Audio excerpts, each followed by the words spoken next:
Hello everyone, स्वागत है आपके अपने यूट्यूब चैनल पर। तो हम लोग आज देखने के लिए जा रहे हैं कि हमारे पास बेहद ही महत्वपूर्ण प्रश्न है, खनिज क्या है। और अलग अलग जगहों पर अलग अलग परिभाषाएं इसकी मिल जाती है और सारे सारी परिभाषा अपने आप में सही भी होते हैं, लेकिन खनिजों को समझे कैसे, आओ हम ये बात कर लेते हैं। अब होता यह है ना कि जब खनिज को हम पढ़ने के लिए जाते हैं तो कुछ संतुष्टि सा नहीं मिलता है। मैंने भी बहुत सारा डिफिनीशन देखा, बहुत सारी बातों को समझने की कोशिश किया, लेकिन वहां से कुछ संतुष्टि नहीं मिला। और अंततः ये जो संतुष्टि मिला है, एक डिफिनीशन हमको मिला है जो हमको सेटिस्फाइड कर रहा है कि आखिर में खनिज होते क्या है। और संभवतः आप भी जितने विद्यार्थी हैं इस बात से सहमत होंगे कि जो अभी हम डिफिनीशन देंगे, जो बातें हम अभी बताएंगे, निश्चित तौर पर खनिज की परिभाषा को हमको बताता ही है। साथ ही साथ ये परिभाषा हमको संतुष्ट भी करके जाता है कि आखिरकार खनिज होता क्या है, ये हमको यहाँ से समझ में आ जाता है। बहुत सारे जगहों पर डिफिनीशन मिल जाता है वो खनिज का। खनिज जो हम खोद करके निकालते हैं जमीन के नीचे से, उसको हम लोग खनिज कहते हैं। खनिज का एक निश्चित रासायनिक संगठन होता है जो जब भूमि के नीचे और भूमि के ऊपर भी पाए जाते हैं। अलग अलग परिभाषाएं देखने को मिल जाती है खनिज के बारे में, ठीक है। लेकिन हम जो परिभाषा की बात कर रहे हैं उसको हम और समझते हैं, फिर हम परिभाषा पे चलेंगे।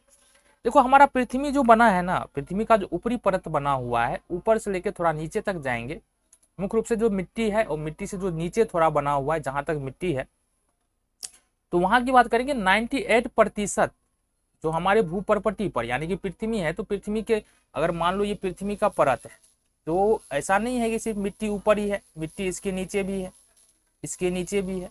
तो कुछ किलोमीटर तक हमको मिट्टी देखने के लिए मिल जाता है।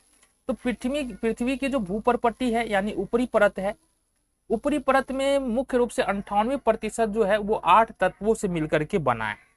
8 या 9 तत्व है जो 98% बनाता है, ठीक है। 8 तत्व है और बाकी सब में आ जाते हैं। जैसे अगर हम ऑक्सीजन की बात करेंगे तो ऑक्सीजन हमारे पास भूपर्पटी पर कितना होता है, 46.60%। ये ऑक्सीजन हमारे पास भूपर्पटी पर इतना होता है।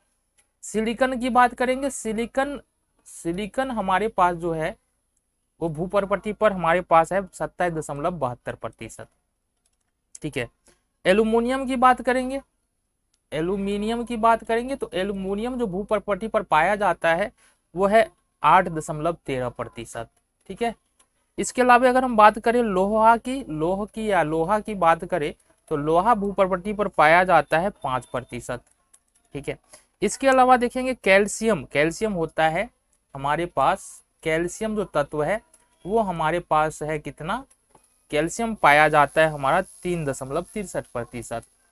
ये सारे खनिज है, ठीक है, ये खनिज बोल रहे हैं, ये सारे पदार्थ पृथ्वी की भूपर्पटी पर पाए जाते हैं। इसके अलावा हम सोडियम की बात कर ले तो सोडियम पाया जाता है पृथ्वी के ऊपर या भूपर्पटी पर 2.83%। इसी तरह से बात करेंगे पोटेशियम की, पोटासियम कितना पाया जाता है, तो पोटासियम पृथ्वी के ऊपर पाया जाता है हमारे पास 2.59%। इसी तरह से मैग्नीशियम की बात करें तो मैग्नीशियम पाया जाता है हमारे पास, मैग्नीशियम पाया जाता है कितना प्रतिशत, मैग्नीशियम पाया जाता है 2.09%। तो इतना इन प्रतिशत में, और अन्य खनिज जो है, अन्य पदार्थ जो है या अन्य तत्व जो है 1.41% होता है। तो कुल मिला के 8 तत्वों से ही मिल करके हमारे भूपर्पटी यानी पृथ्वी की जो ऊपरी परत है जिसमें मिट्टी उट्टी वगैरह आता है, तो ये 8 तत्वों से मिलकर के बना हुआ है। अब ये 8 तत्व जो है ना, ऐसा नहीं है कि सब अलग अलग रहता है, संयुक्त अवस्था में रहते हैं। ये जो 8-9 तत्व है ये किस अवस्था में रहते हैं, संयुक्त अवस्था में रहते हैं, यानी कि एक दूसरे से मिलकर कुछ और ही बना देता है, एक नए पदार्थ का निर्माण कर देता है। जहां से हमको हो सकता है ऑक्सीजन सिलिकॉन के साथ मिला हो, ऑक्सीजन एल्यूमिनियम के साथ मिला हो, ऑक्सीजन लोहा के साथ मिला हो। अब चूंकि ऑक्सीजन जो है ना वो 40.60% है, इसलिए अधिकतर खनिजों में हमको ऑक्सीजन मिल ही जाता है। जैसे एल्यूमिनियम की बात करें तो एल्यूमिनियम ऑक्साइड Al2O3 ये खनिज है जिसमें हमको एल्यूमिनियम देखने को मिल जाता है। लोह ऑक्साइड देख लेते हैं Fe2O3, इसमें भी ऑक्सीजन देखने को मिल जाता है। तो बहुत सारे खनिज में हमको ऑक्सीजन देखने के लिए मिल जाता है। जैसे कैल्शियम कार्बोनेट की बात करें COCO3, तो यहाँ पर इस खनिज में कैल्शियम है और कार्बन है और ऑक्सीजन है, तो 3 तत्व यहाँ पर हमको नजर आ जाता है। तो इस प्रकार से होता क्या है कि यही तत्व जो हमने 8-9 तत्व बताए हैं, यही तत्व पृथ्वी पर अलग अलग अनुपात में एक दूसरे से मिले होते हैं।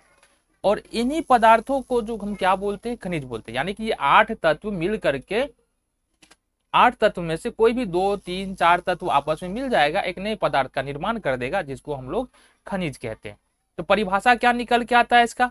परिभाषा की अगर बात करेंगे तो परिभाषा क्या निकल के आता है? परिभाषा हमारे पास निकल के आता है कि पृथ्वी के भूप्रपट्टी पर लगभग, पृथ्वी की भूप्रपट्टी का लगभग 98% भाग जो है 8 तत्वों silicon, aluminium, iron, calcium, sodium, potassium, magnesium से बना है, तथा शेष 2% titanium, hydrogen, potassium, magnesium, sulphur, carbon, nickel से बना हुआ है और अन्य पदार्थों से बना है। तो भूप्रपट्टी पर ये पदार्थ संयुक्त अवस्था में पाए जाते हैं, मतलब एक दूसरे से मिलकर के रहते हैं और नए पदार्थ का निर्माण कर देते हैं, जिसको हम लोग क्या बोलते हैं? जिसको हम लोग बोलते हैं खनिज। आशा है खनिज के बारे में आप लोगों को समझ में आया होगा। मिलेंगे अगले वीडियो।